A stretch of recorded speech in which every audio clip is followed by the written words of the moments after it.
Hi YouTube, Coinpicker here. I thought I'd show you my copper cents that I've been accumulating after all these months of coin roll searching pennies. So I put all the American wheatbacks in this bag,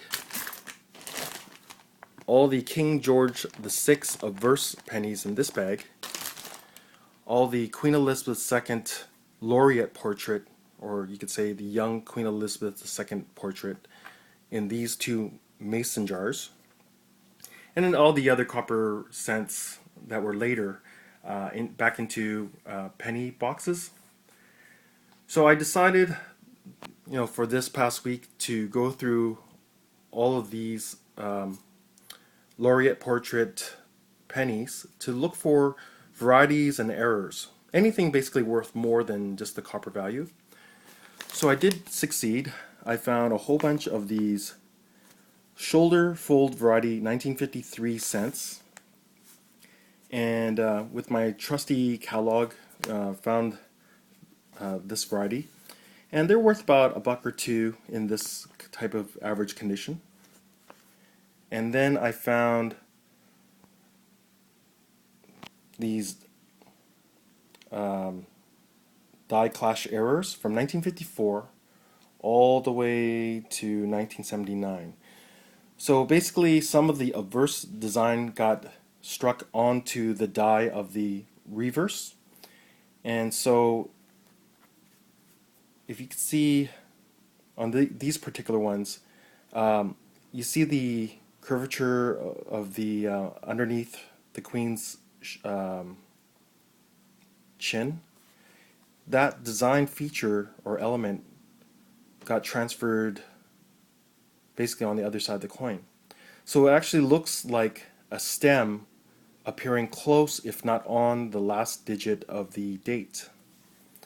So these kind of errors, they'll be called like 1954 hanging 4 variety, because the line would be coming off of the 4. Or 1959 to be, the hanging 9 variety. So I found a whole slew of them. And I would say at least a buck each.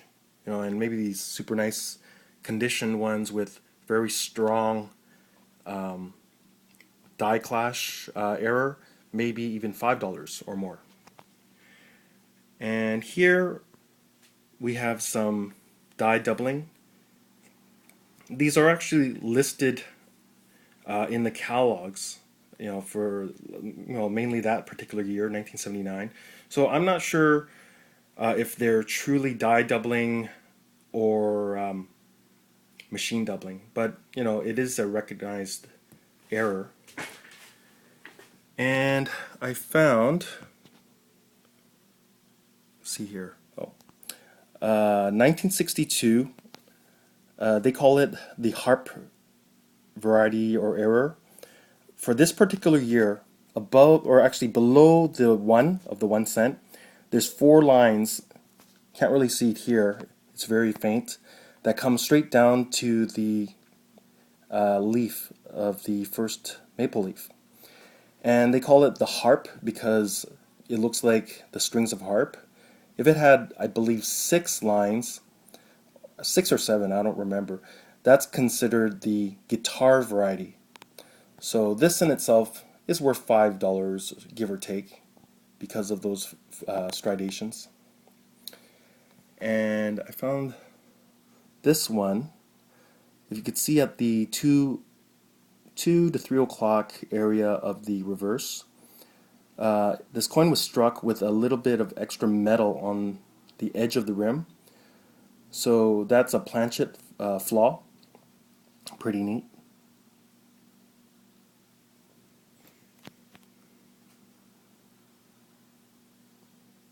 And then there's this one.